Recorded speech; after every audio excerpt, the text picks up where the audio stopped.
Y pues vamos a continuar. Y quiero hablar un poco de las funciones trigonométricas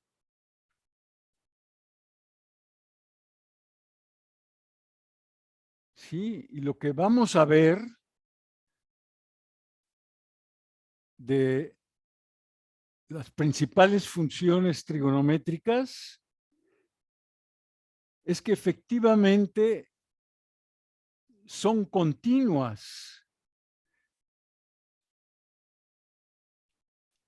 Y aquí les recuerdo cuando decimos que una función es continua en un punto. Una función es continua en un punto si primero la función en ese punto está definida. Es un número. Segundo,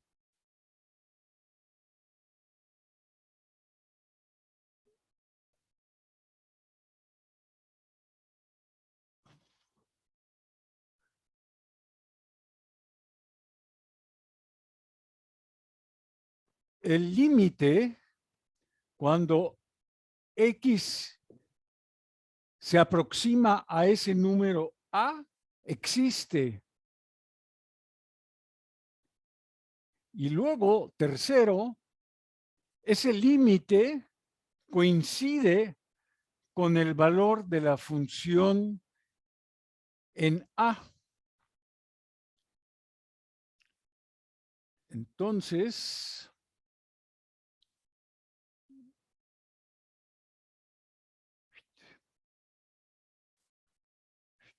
vamos a avanzar aquí, avanzamos.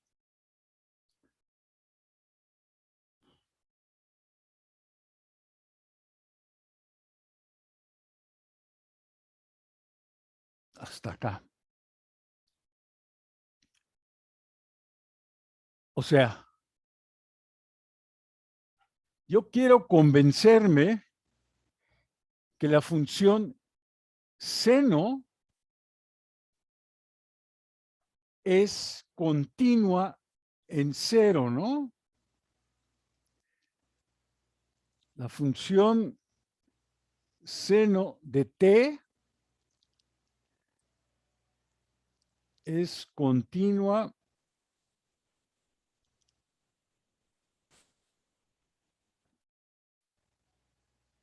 en cero. Pues yo ya sé que la función está definida en cero. O sea, ya sabemos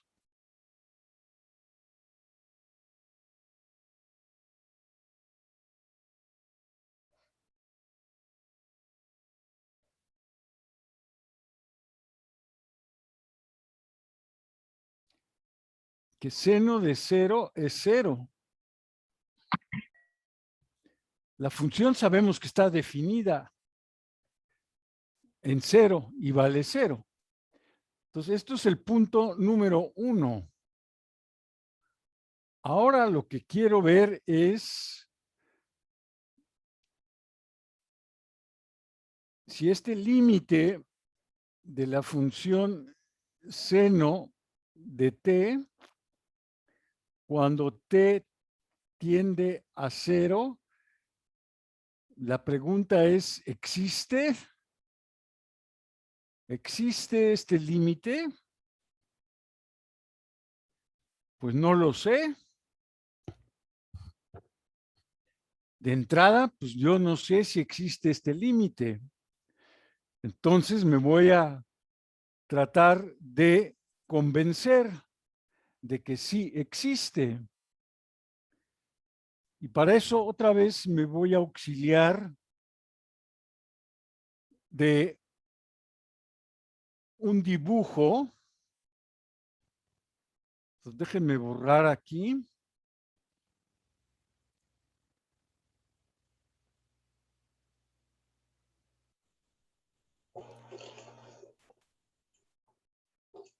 un dibujo como el que ya vimos hace tiempo. Voy a dibujar aquí un círculo unitario.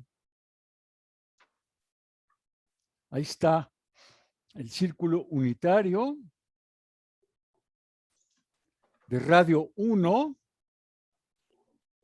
Aquí considero un punto P que sabemos que tiene coordenadas coseno de, o sea, aquí escojo este ángulo como T. Entonces el punto P tiene coordenadas coseno de T y seno de T.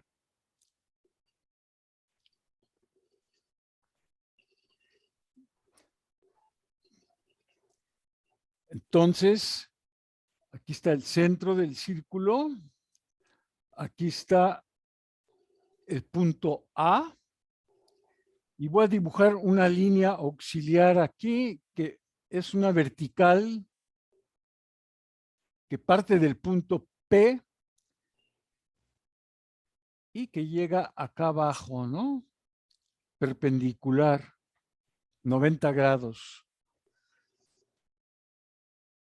Muy bien. Entonces, fíjense bien lo que dice acá. Aquí dice que el segmento este que tengo aquí vertical rojo, que es el BP, ese segmento rojo, su longitud es mayor que 0. Es lo que estamos diciendo acá al principio. Su longitud es mayor que 0. Y luego, déjeme dibujar aquí otro segmento, que es el segmento que AP es este. Pues ese segmento AP tiene mayor longitud que el BP, porque es la hipotenusa ahí de un triángulo, ¿no? Rectángulo. Pues la hipotenusa pues, es mayor que el cateto rojo que tengo ahí. Y a su vez, el segmento AP, pues tiene menor longitud que el arco AP. Sí, el arco AP pues, es más grande todavía. Y ahora, si están de acuerdo en estas desigualdades, pues entonces, en realidad, lo que mide BP es seno de T. Sí, aquí está también el ángulo T.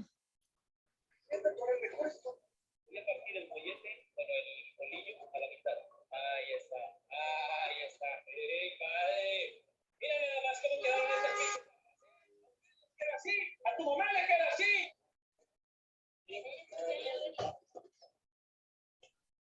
Bueno, sí, como el radio de este círculo es 1, les recuerdo, seno de T es simplemente la longitud de BP, del segmento BP.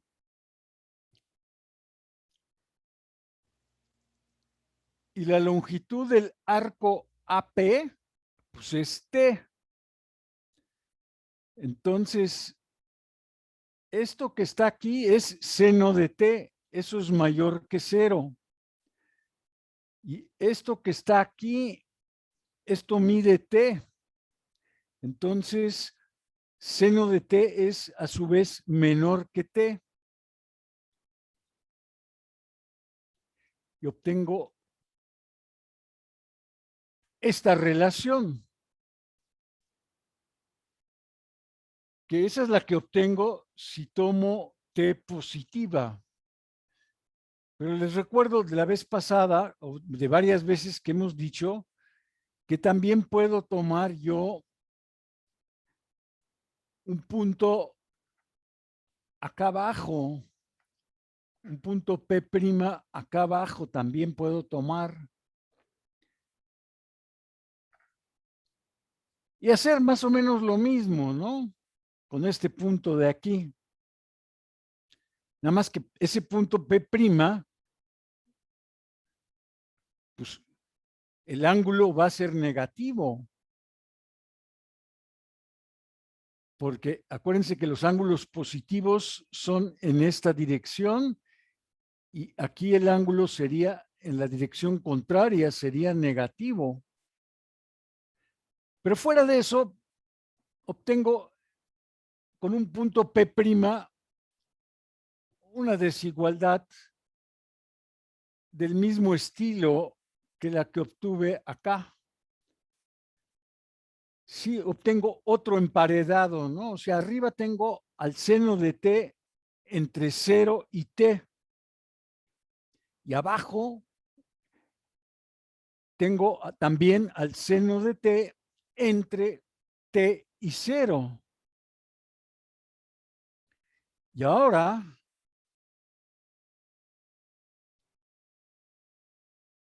pues acuérdense de lo que se trata ahora es de tomar el límite de los extremos cuando t tiende a 0.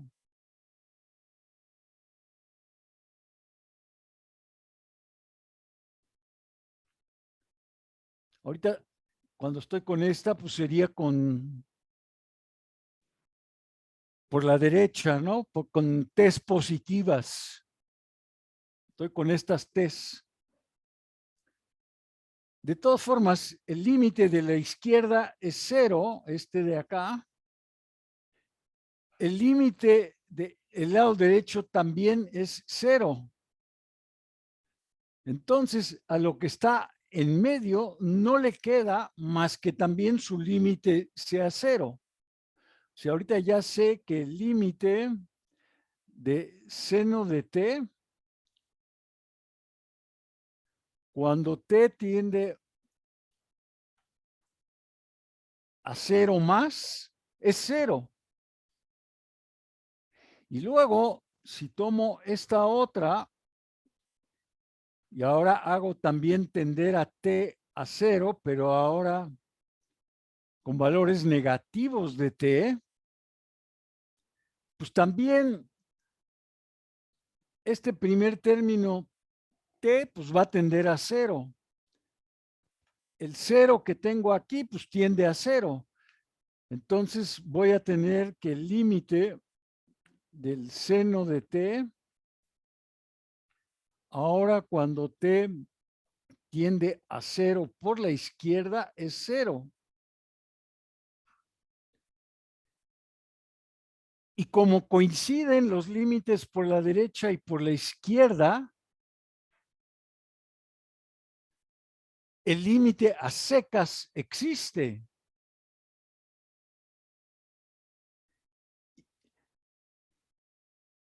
Y el valor que toma es el que comparten estos dos. Y ahora además veo que esto es seno de 0. Entonces, efectivamente, la función seno es, y nada más sé ahorita que es continua en un punto. Todo este trabajo nada más me sirve para decir que seno es continua en t igual a 0. Eso es lo único que saco de todo esto. Pero bueno.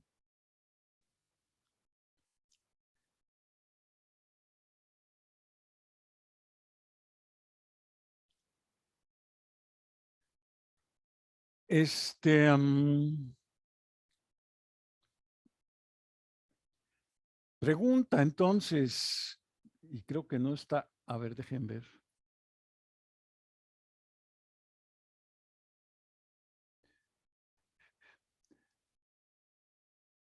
Sí. Ahora, preguntamos también si la función coseno es continua en cero. Si la función coseno es continua en cero. Y aquí otra vez, pues yo sé que coseno de cero sí está definida y es 1. Eso lo sé. Lo que no sé es si el límite cuando t tiende a cero de coseno de t existe. No sé. No lo sé. Pero bueno, aquí podríamos usar un argumento de este estilo, de emparedado, pero mejor vamos a usar otro tipo de argumento más directo.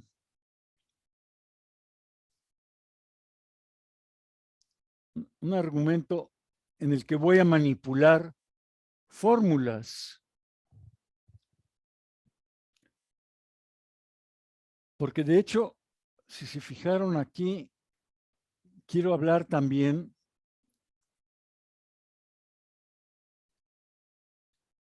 de este tema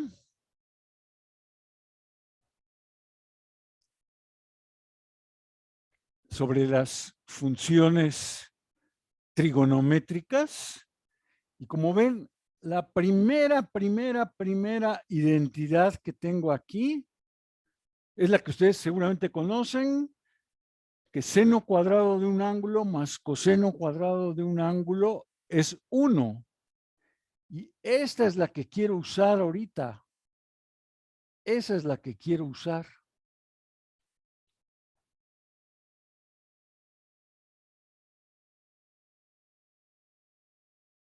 Porque entonces,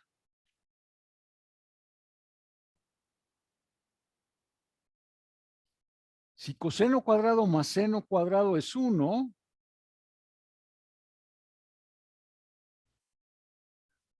pues el coseno de t es la raíz cuadrada de 1 menos el seno cuadrado.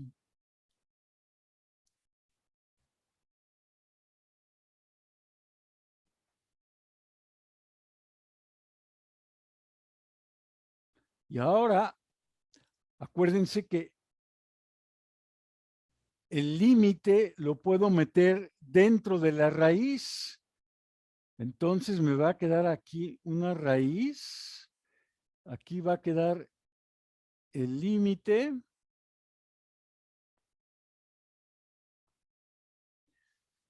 Cuando t tiende a 0, de 1 menos seno cuadrado de t.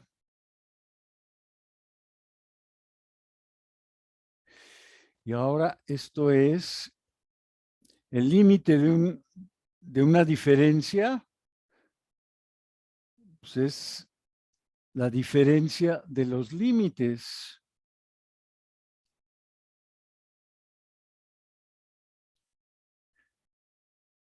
Raíz cuadrada.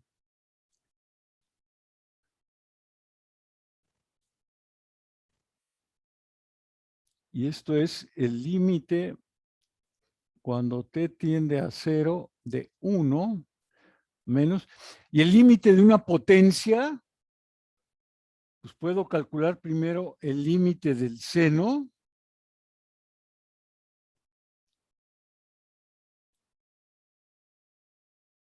Y luego calcular la potencia, que es cuadrado, ¿no? Y ahora ya todo lo sé. Todos estos límites ya los conozco.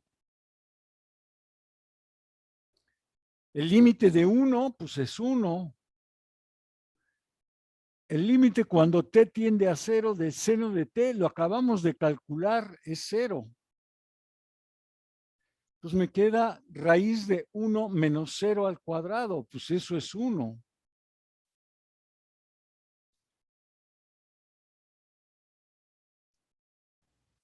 Entonces, sí, ya sé que el límite sí existe y es 1. Y coincide con el valor que toma la función coseno en 0, ¿no? Entonces, sí, la función coseno es continua también en 0. Y para poder hacer un poco más, necesitamos recordar algunas identidades o fórmulas fundamentales, que algunas creo que ya las mencionamos, estas de las más básicas, estas ya las vimos también, porque veíamos nosotros que como que estas son las básicas, el seno y el coseno son las básicas y las demás, como por ejemplo tangente, se puede definir en términos de senos y cosenos. También cotangente se puede definir en términos de cosenos y senos. Igual, secante es 1 sobre coseno y cosecante es 1 sobre seno. Entonces, eso según yo ya lo mencionamos, ya lo vimos cuando introdujimos las funciones trigonométricas en el círculo. Y algo que también es importante es qué pasa si en esta identidad fundamental primero divido entre coseno cuadrado. Pues aquí al dividir entre coseno cuadrado me va a quedar seno cuadrado entre coseno cuadrado, pero eso es tangente cuadrada. Y luego aquí coseno cuadrado entre coseno cuadrado, pues es 1. Y luego 1 entre coseno cuadrado, pues eso es secante cuadrada. Entonces, pues es muy fácil, si no la recordamos, si no la memorizamos, obtener esta fórmula, porque nada más nos acordamos que tomamos esta y dividimos todo entre coseno cuadrado. Pero también podemos dividir todo entre seno cuadrado de teta. Entonces aquí el primer término, pues seno cuadrado entre seno cuadrado es 1. El coseno cuadrado entre el seno cuadrado, pues es la cotangente cuadrada. Y 1 sobre seno cuadrado, pues es la cosecante cuadrada de teta. Entonces, pues esas son fórmulas que aparecen continuamente en el cálculo diferencial, pero también más que nada en el cálculo integral. Entonces, pues sí es bueno recordarlas, ¿no?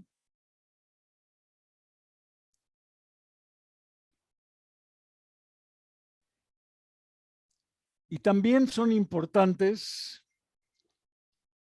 las fórmulas para, como dice aquí, sumas o restas de ángulos.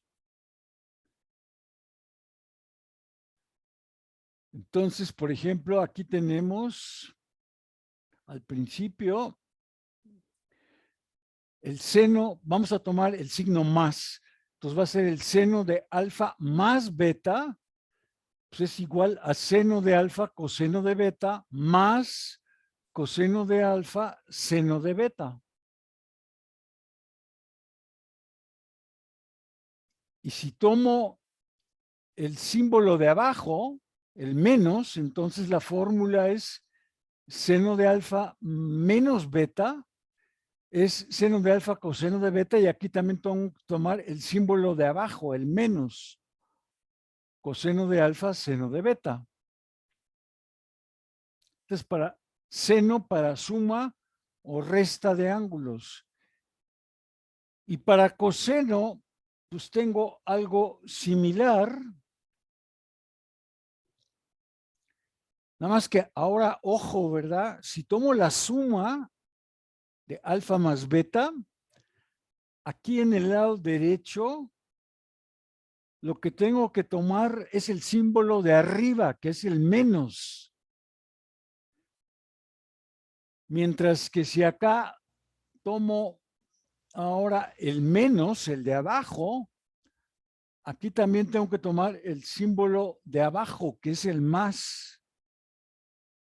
¿Sí?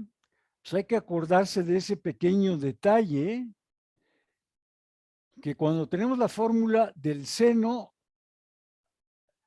tengo aquí más menos y aquí del otro lado también tengo más menos. Pero para el coseno tengo más menos aquí y del lado derecho al revés. Tengo menos y más.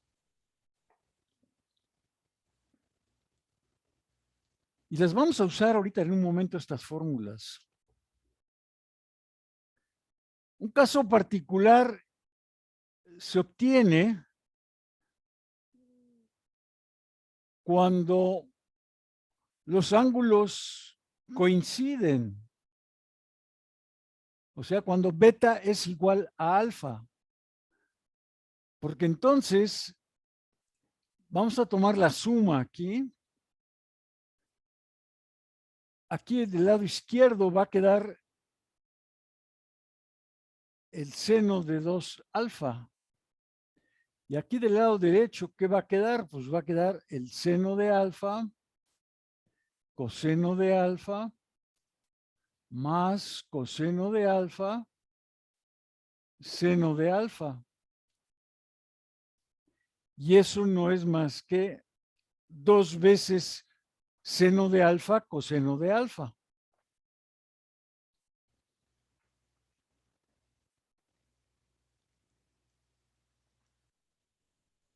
Y lo mismo o algo similar sucede con la fórmula del coseno. Ahorita, y voy a tomar otra vez el símbolo de arriba. Entonces va a ser coseno de 2 alfa, porque es alfa más alfa. Y del lado derecho, ¿qué queda? Pues queda coseno de alfa, menos seno de alfa, seno de alfa. Y eso es coseno cuadrado de alfa menos seno cuadrado de alfa.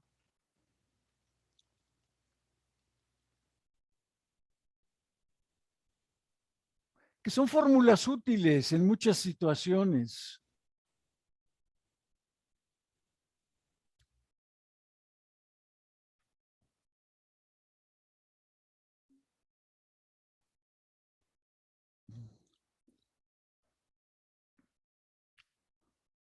Luego,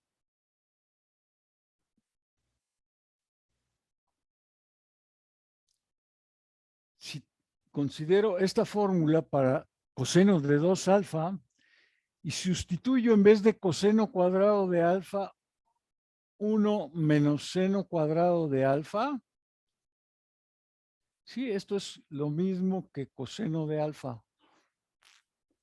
Y me queda menos otro seno cuadrado de alfa. Pues eso es 1 menos 2 veces el seno cuadrado de alfa.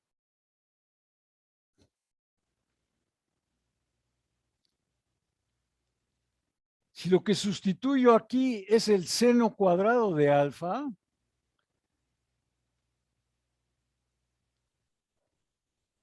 pues la primera parte queda igual Y ahora el seno es 1 menos coseno cuadrado de alfa.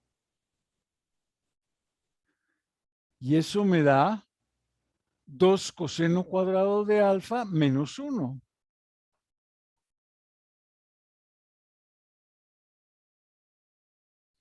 Y ya para terminar estas identidades, aunque hay muchas más, si, caray, si despejo de aquí el seno cuadrado de alfa,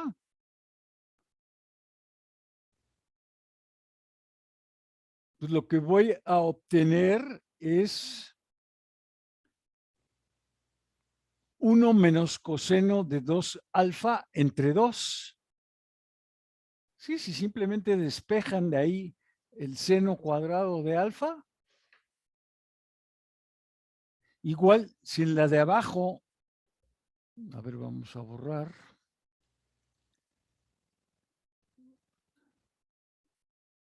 Si por otro lado despejan aquí el coseno cuadrado de alfa de esta fórmula, pues la que van a obtener es esta, ¿no?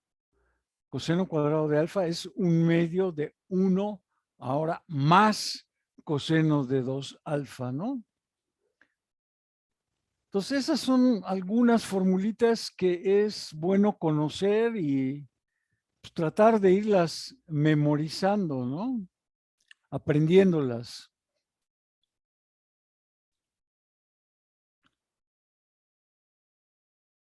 Ahorita vamos a usar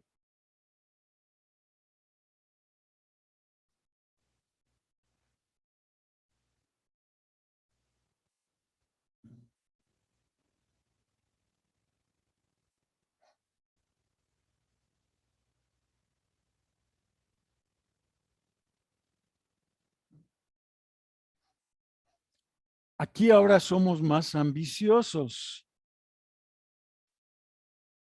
porque ahora lo que queremos mostrar es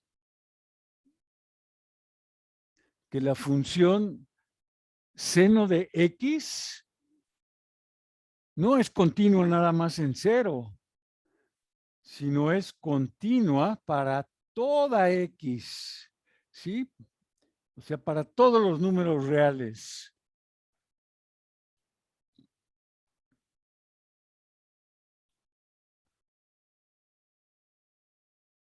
Entonces, pues si hace rato tenía yo que demostrar que el límite cuando x tendía a 0 de seno de x era igual a seno de 0,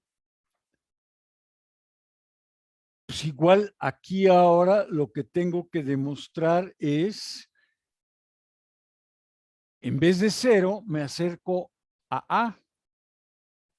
Entonces quiero mostrar que el límite cuando x tiende a de seno de x es seno de a, y donde a es cualquier número real que yo quiera.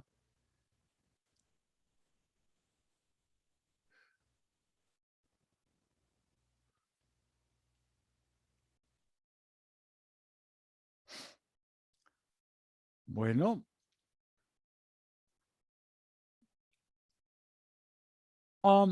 puedo hacer aquí esta sustitución.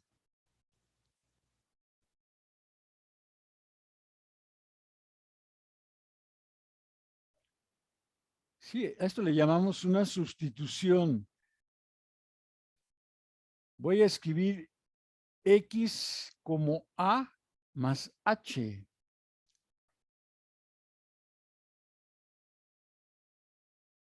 Sí, porque quiero dejar de usar x y quiero usar la variable h. Esa es la que quiero usar. La nueva variable h es la que quiero usar.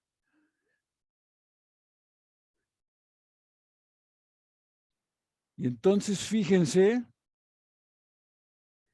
que cuando x tiende a A, pues H tiende a 0, ¿no? ¿Por qué? Porque H es X menos A. ¿Sí? Sí. Y si ahora hago que X tienda a A, se aproxime a A, pues esta diferencia X menos A, pues va a tender a 0, ¿no?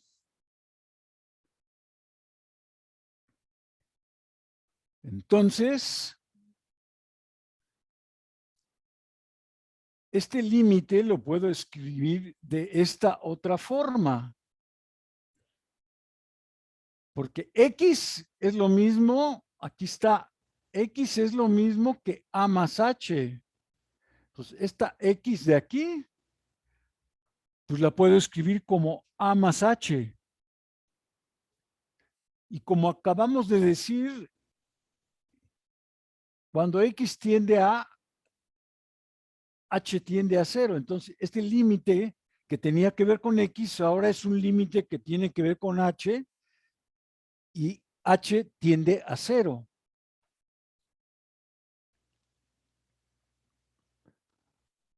Bueno,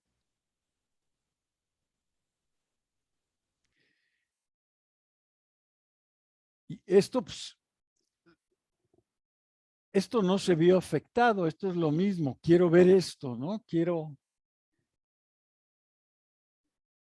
convencerme de eso.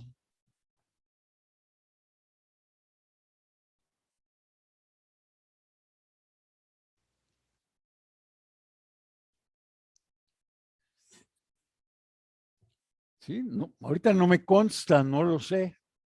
No sé si es cierto que ese límite sea seno de A.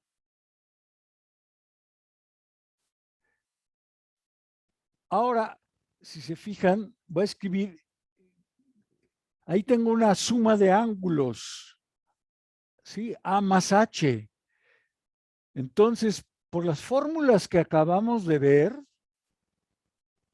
el seno de A más H es el seno del primer ángulo por el coseno del segundo, más el coseno del primero por el seno del segundo. Sí, esa fue una de las fórmulas básicas que acabamos de ver para el seno de una suma de ángulos. Y ahora voy a repartir el límite con esta suma, ¿no? Entonces, primero voy a calcular el límite de esta primera parte y después voy a calcular el límite de la segunda parte.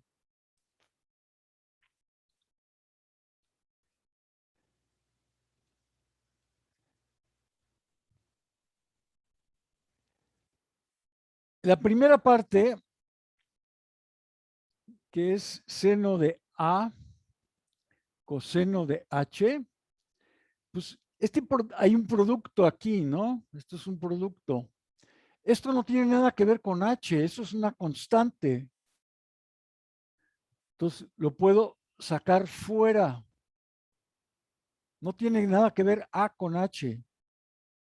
Entonces, nada más me queda el límite de coseno de H. Y luego, aquí igual. Ahí tengo un producto, tengo coseno de A, seno de H, multiplicados. Esto no tiene nada que ver con H. Entonces lo puedo sacar fuera del límite. Pues me queda coseno de A por el límite cuando H tiende a 0 de seno de H. Y ahora, estos ya son viejos conocidos. Sí sabemos cuál es el coseno de H cuando H tiende a 0. Es 1. también sé cuál es el límite cuando h tiende a 0 del seno de h. Es 0. Pues entonces lo único que me queda es seno de a. Entonces, sí, finalmente ya comprobé esto, ¿no? Y pues para la función coseno podemos proceder de manera completamente análoga, ¿no? Podemos hacer un ejercicio donde probamos algo similar para la función coseno, nada más que ahora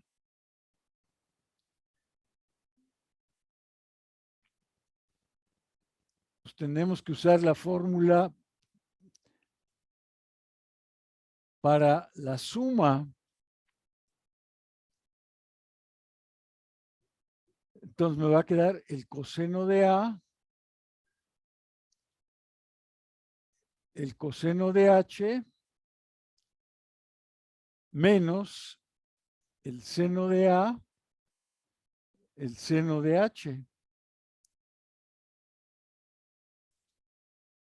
Y otra vez reparto el límite con esta resta, ¿no? Y otra vez me doy cuenta que esto no tiene que ver con H y esto no tiene que ver con H. Y entonces va a quedar coseno de A por el límite cuando H tiende a 0 del coseno de H.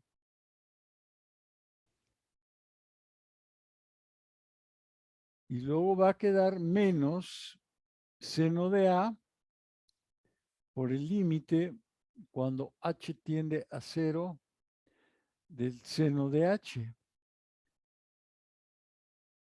Este ya sabemos que es 0, este sabemos que es 1, entonces pues lo único que va a quedar es coseno de A, que es lo que queríamos, ¿no?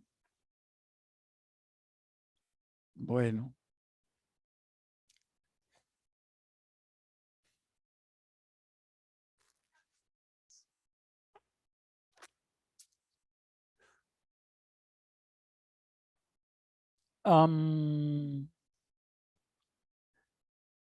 Cambiando un poco de tema,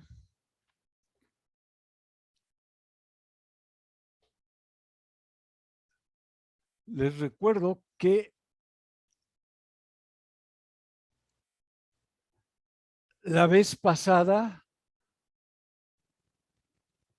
encontramos estas derivadas. Esta sí la encontramos, esta de aquí también. Y esta de aquí, pues no la encontré porque dije que ya habíamos hecho una muy parecida que acá está, ¿no? Aquí también tenía yo un polinomio cuadrático, nada más que pues, era particular, era menos x cuadrada más 2x más 2, pero pues, era una cuadrática y aquí está la derivada, ¿no? O sea, aquí f' de x para este caso es menos 2x más 2.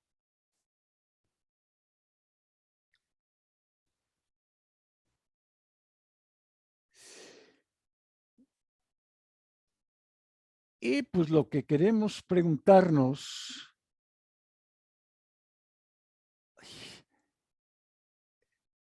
es si descubrimos aquí algún patrón en estas fórmulas.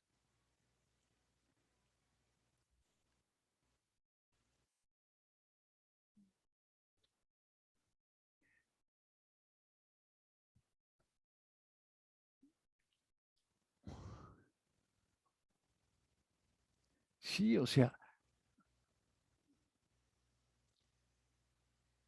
si simplifico todavía, a ver, sí.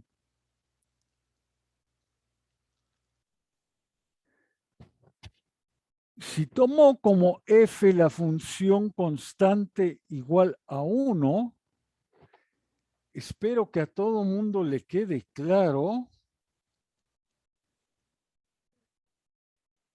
que la derivada va a ser 0.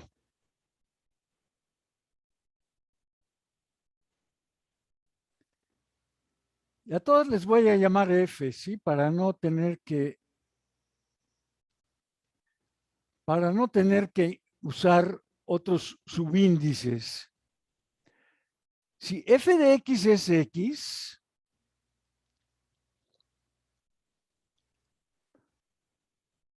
bueno, a ver, si no me lo creen esta anterior, ¿qué pasa si en esta fórmula que tengo aquí tomo m igual a 0 y b igual a 1? Acá.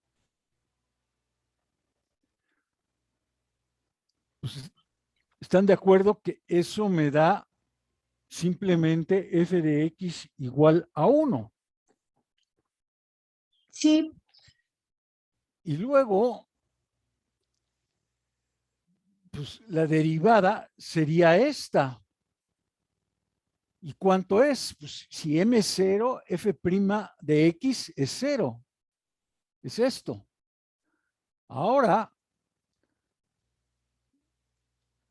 si tomo 1 aquí y 0 aquí, obtengo esta función de acá. X nada más. ¿Y cuál es la derivada? Pues la derivada es m. ¿Y m cuánto es? Es 1. Luego,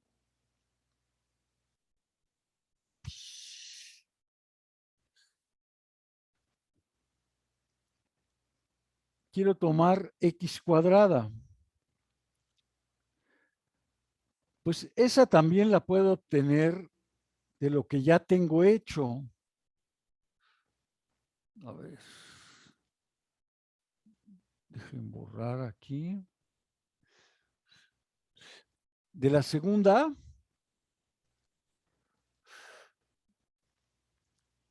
acá, pues déjenme tomar m igual a 1, p igual a 0 y q igual a 0. Aquí. Entonces la f que obtengo es nada más x cuadrada. ¿Y cuál es la f' que obtengo? Pues obtengo 2x nada más, porque esto es 0, p es 0 y m es 1. Entonces obtengo 2x. Entonces, pues uno se aventura al siguiente caso. Si yo tomo x cúbica, pues ¿cuál va a ser f' de x? Pues si siguieron más o menos, espero que estén de acuerdo que esperaríamos que f' de x es 3x cuadrada.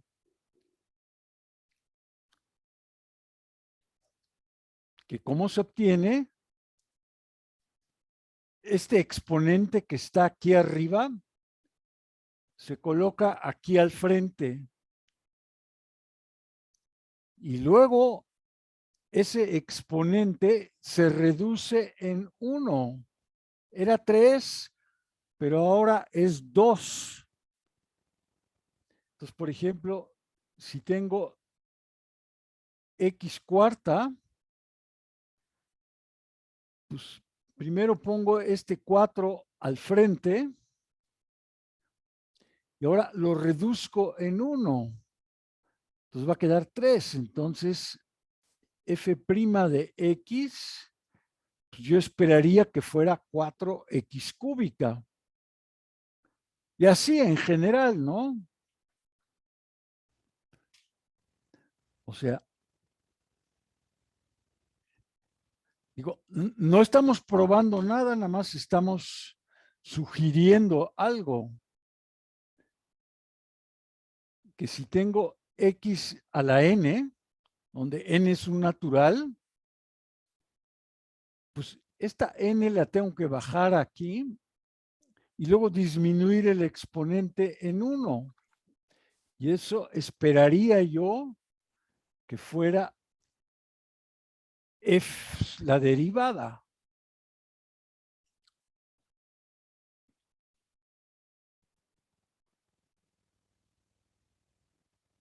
Fíjense que también en este caso es 1 sobre x la función, que la puedo escribir en forma exponencial, así como x a la menos 1. Y ahora sigan la misma regla.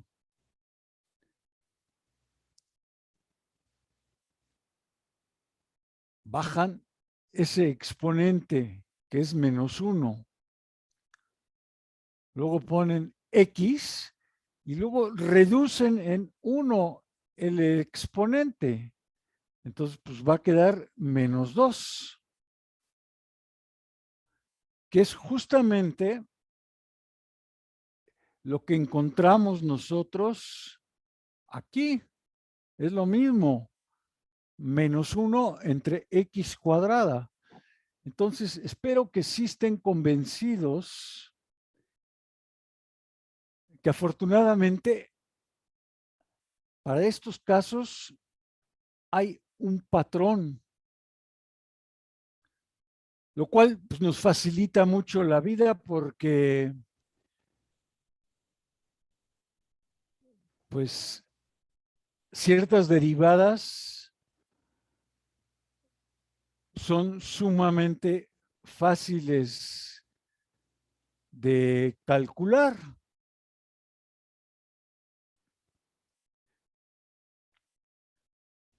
Y todo eso,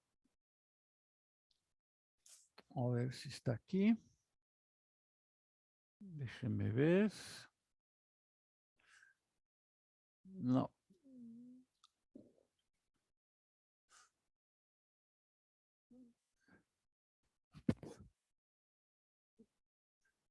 Todo esto es simplemente consecuencia de algo que espero ustedes conozcan. A ver.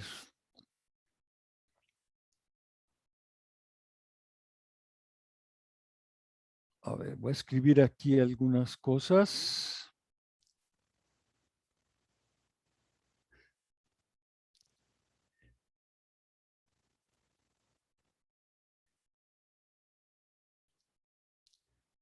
Espero que se acuerden que x cuadrada menos a cuadrada es lo mismo que x menos a por x más a.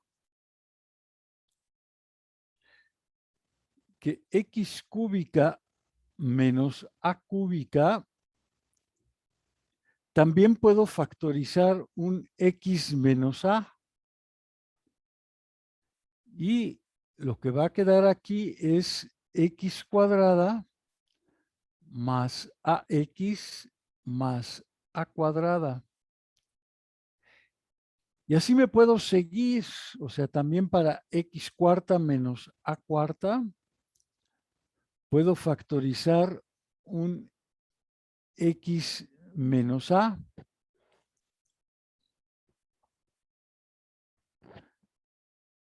Y ahora, ¿qué va a quedar aquí? Va a quedar un x cúbica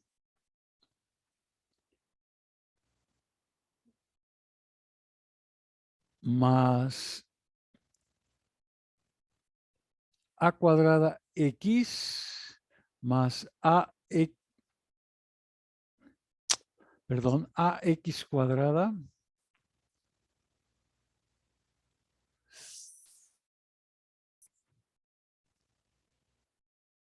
más a cuadrada x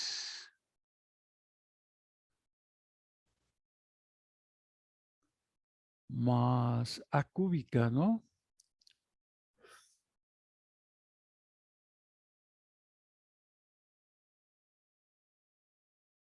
¿Sí? Y así me puedo seguir.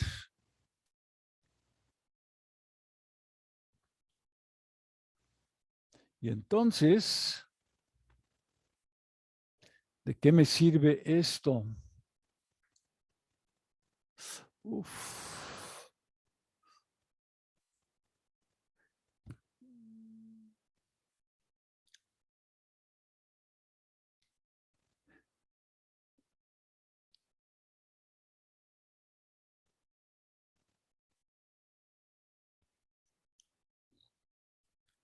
Si yo tengo la función x a la n,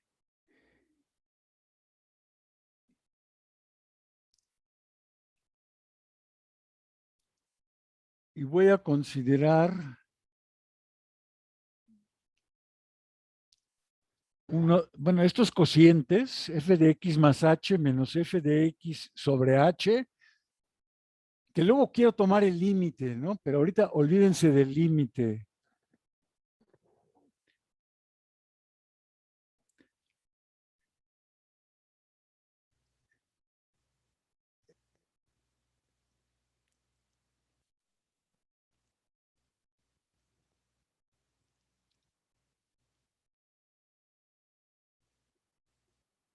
Esto es x más h a la n menos x a la n, todo sobre h.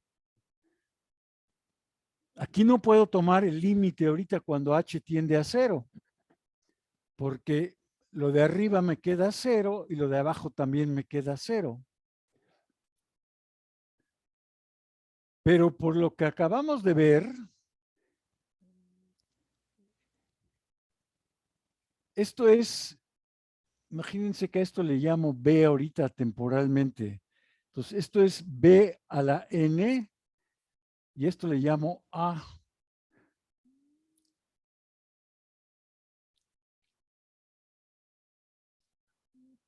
Y entonces, b a la n menos a la n, pues es b menos a por b a la n menos 1 más b a la n menos 2 por a más y así sucesivamente hasta b a la n menos 2 más a la n menos 1. Y todo esto lo quiero dividir entre h.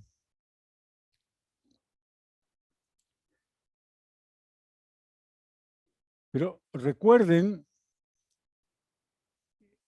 que si b es x más h y a es x, que así los tomé, aquí está a, es x y b es x más h, pues b menos a simplemente es h. Sí, este factor que tengo acá arriba es h. B menos a es h. Entonces se cancela con esta h que yo tengo acá abajo.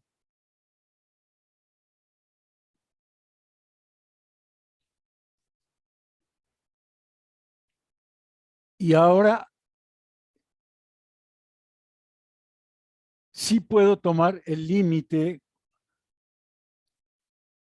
que me interesa.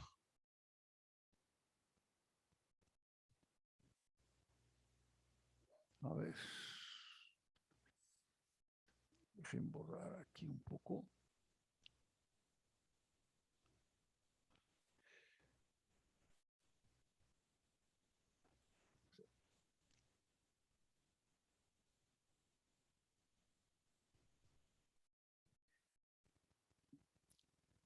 Lo que tengo es b, que es x más h a la n menos 1. Es este. Luego tengo x más h a la n menos 2, que es este que está aquí, por a, pero a es x. Sí, esta a que está aquí. Y así me sigo.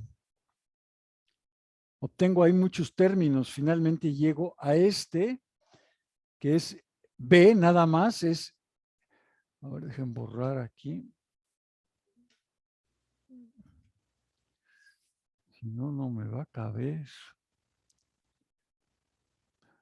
B es x más h. Es esta b que está aquí. Y a, pues es x elevado a la n menos 2. Y luego tengo el último, que es a elevado a la n menos 1. Pues es x elevado a la n menos 1.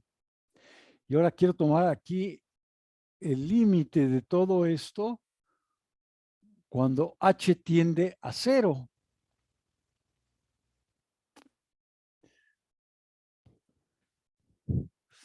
Y ese pues, está muy fácil. Ese límite es muy fácil. Porque resulta que todos los términos me dan lo mismo. Aquí el límite cuando h tiende a 0, pues es x a la n menos 1. Aquí el límite cuando h tiende a 0, pues también es x a la n menos 1. Y en todos los términos, aquí también el límite es x a la n menos 1. Y en este, pues también. Y la pregunta es, ¿cuántos de estos términos tengo? Pues tengo n. Son n términos. Si llevamos ahí una cuenta precisa, si nos fijamos bien, son n términos. Ah, bueno, pues si son n, pues esto es n por x a la n menos 1.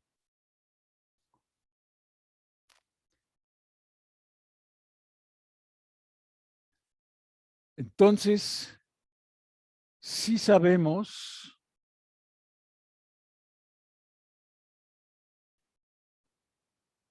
ahora que si f de x es x a la n para, ahorita es nada más para n natural.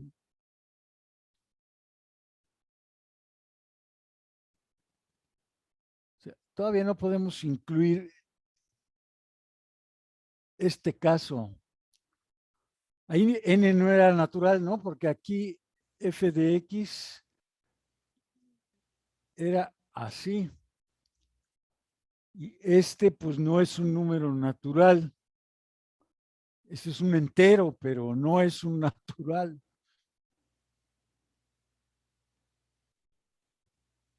Pero pues sigue la misma.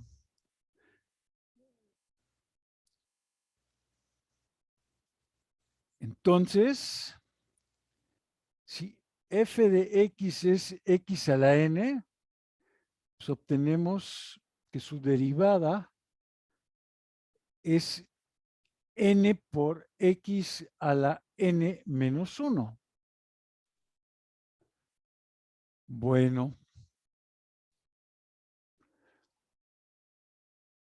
pues aquí voy a detener la grabación